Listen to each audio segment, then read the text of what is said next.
وبما أني قادري أقول أدرك عبدك جيلاني أدرك عبدك جيلاني. امام المشائخ شیخ المشائخ سیدنا علی حسین اشرفی میاں نور اللہ مرقدہ کہ چوچا شریف کی بڑی باعظمت شخصیت کا نام حضرت سیدنا علی حسین اشرفی میاں ہے. انہی کا واقعہ ہے کہ جمعہ مبارکہ کے دن یہ کچھوچا شریف میں بیٹھ کر کے وضو فرما رہے تھے اور اچانک آنکھوں سے آنسو آ گئے. لوگوں نے پوچھا حضور آپ کی آنکھوں سے آنسو کیوں آ گئے؟ تو فرمایا کہ میں قطب وقت کا جنازہ جاتے ہوئے دیکھ رہا ہوں اور شام ہوتے ہوتے بریلی سے تار آتا ہے کہ امام محمد رضا کا انتقال ہو گیا. کہ چھوچا میں بیٹھ کر جو بریلی کے حالات کو دیکھ رہا ہے وہ نبی نہیں ہے، وہ پیغمبر نہیں ہے، بلکہ وہ اللہ کا ایک محبوب بندہ ہے. جب ان کے گدا بھر دیتے ہیں شاہان زمانہ کی جھولی، محتاج کا جب یہ عالم ہے مختار کا عالم کیا ہوگا؟ جب نبی کی امت میں ایسے ایسے علماء مشائخ ہیں کہ بیٹھے بیٹھے اپنے گھر سے دوسروں کے حالات کو دیکھ لیا کرتے ہیں، تو اگر مدینے میں بیٹھ کر مصطفیٰ کائنات کو دیکھیں تو اس میں کون سی تعجب کی بات ہے؟ لیکن دیدہ کور کو کیا آئے نظر کیا دیکھے. حضرت علی حسین اشرفی میاں رحمت اللہ علیہ کا واقعہ بیان کیا جاتا ہے کہ آپ تشریف لے گئے رامپور کے علاقے میں، اور اس وقت نواب رامپور کے جاہو جلال کا شہرہ چاروں طرف تھا. نواب رامپور نے آپ کے پاس پیغام بھیجا کہ حضور میرے غریب خانے پر جلوہ فرما ہو جائیں، عزت افزائی فرمائیں. حضرت نے دعوت قبول فرما لی اور پھر نواب رامپور کے گھر آپ تشریف لے گئے. نواب رامپور نے آپ کو اپنے تخت پر بٹھایا. اس زمانے میں آپ کے اس زمانے کی طرح لائٹ اور پنکھے کا انتظام نہیں تھا، ہاتھ سے پنکھا جھلا جاتا تھا. نواب رامپور نے حضرت کو تخت پر بٹھایا اور پیچھے سے تعظیماً احتراماً خود ہی پنکھا جھلنے لگا. مجمع سامنے موجود تھا. اتنے میں کسی نے کہا کہ حضرت تشریف فرما ہیں، اگر کسی کو کچھ پوچھنا ہے تو پوچھ لے. اتفاق سے ایک آدمی پیچھے سے کھڑا ہوا.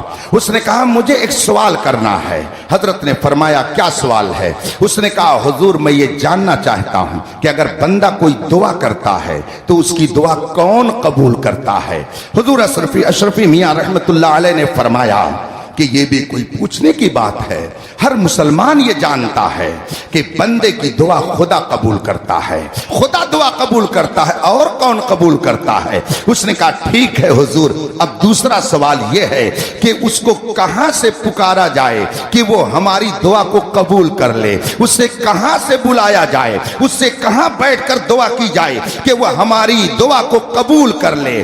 حضرت نے ارشاد فرمایا اس کو جہاں سے تم پکارو گے، جہاں سے بیٹھ کے دعا کرو گے، اگر وہ چاہے گا تو تمہاری دعا کو قبول کر لے گا. دعا وہی قبول کرتا ہے. آپ میدان کارزار میں ہو تب بھی وہ دعا قبول کرنا چاہے تو کر لے گا. آپ دوستوں کی محفل میں ہو، مسجد میں ہو، مدرسے میں ہو، جہاں دعا کریں اگر وہ چاہے گا تو دعا قبول کر لے گا، اور اگر نہ چاہے تو خانہ کعبہ کی زنجیر پکڑ کر کے دن بھر کھڑے رہیں پھر بھی کچھ ہونے جانے والا نہیں ہے.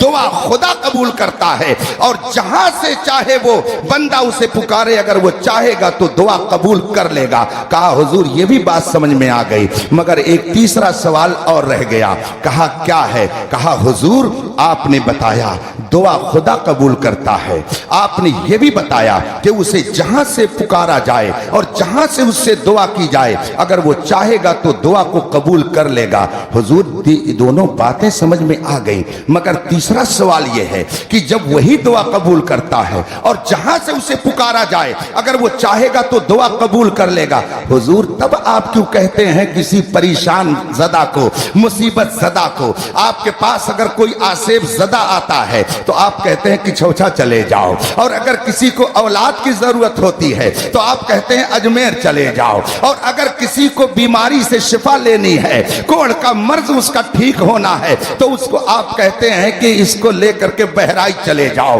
جب دعا خدا قبول کرتا ہے تو کیوں آپ بہرائچ بھیجتے ہیں، کیوں کچھوچا بھیجتے ہیں، کیوں اجمیر بھیجتے ہیں؟ حضرت نے فرمایا ٹھیک ہے، تمہارا سوال صحیح ہے۔ آپ نے فرمایا بے شک خدا دعا قبول کرتا ہے، اور جہاں سے پکارا جائے وہ اگر چاہے گا تو دعا قبول کر لے گا۔ اب آپ نے اس سے فرمایا آؤ قریب آ جاؤ۔ اب وہاں سے اٹھا، آپ کے پاس قرب میں آ کر بیٹھ گیا۔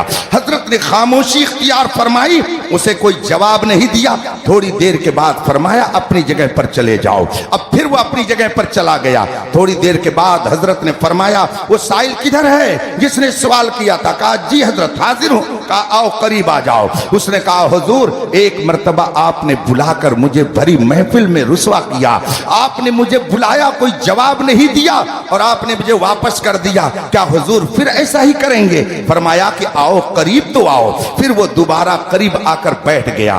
حضرت نے ارشاد فرمایا یہ بتاؤ کہ تم وہاں بیٹھے تھے تب تمہیں ہوا لگ رہی تھی یا میرے قریب میں آئے تب تمہیں ہوا لگنے لگی ہے؟ اس نے کہا حضور میں دور تھا تو مجھے ہوا نہیں مل رہی تھی، مگر میں قریب آپ کے بیٹھ گیا تو مجھے ہوا ملنے لگی۔ اور ہوا کون دے رہا تھا؟ پنکھا کون جھل رہا تھا؟ نوکر اور خادم نہیں بلکہ خود نواب رامپور پیچھے سے ہوا جھل رہا تھا، وہ پنکھا جھل کر ہوا دے رہا تھا۔ اب جو ہی اس سائل نے کہا حضور میں وہاں تھا تو مجھے ہوا نہیں مل رہی تھی، میں آپ سے قریب ہوا تو مجھے ہوا ملنے لگی۔ حضرت نے نواب رامپور کی طرف اشارہ کرتے ہوئے فرمایا نواب صاحب آپ مجھے ہوا دے رہے ہیں یا اسے ہوا دے رہے ہیں؟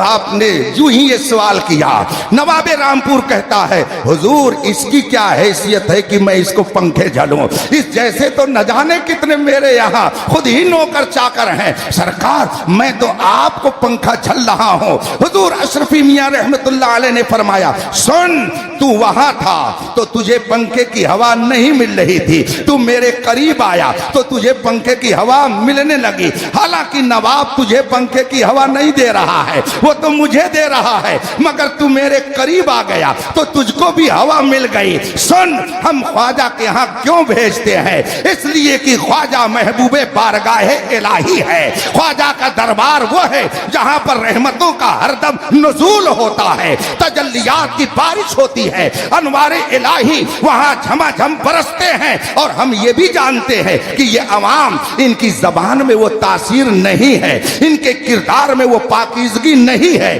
ان کی گفتار میں وہ تقدس نہیں ہے، یہ اس قابل نہیں ہے کہ فوراً ان پر رحمت الہی متوجہ ہو جائے۔ ہم خواجہ کے ہاں اس لیے بھیج دیتے ہیں کہ وہاں جو رحمتوں کی جھما جھم بارش ہو رہی ہے یہ بھی قریب میں پہنچ جائیں گے، اس بارش سے انہیں بھی حصہ مل جائے گا۔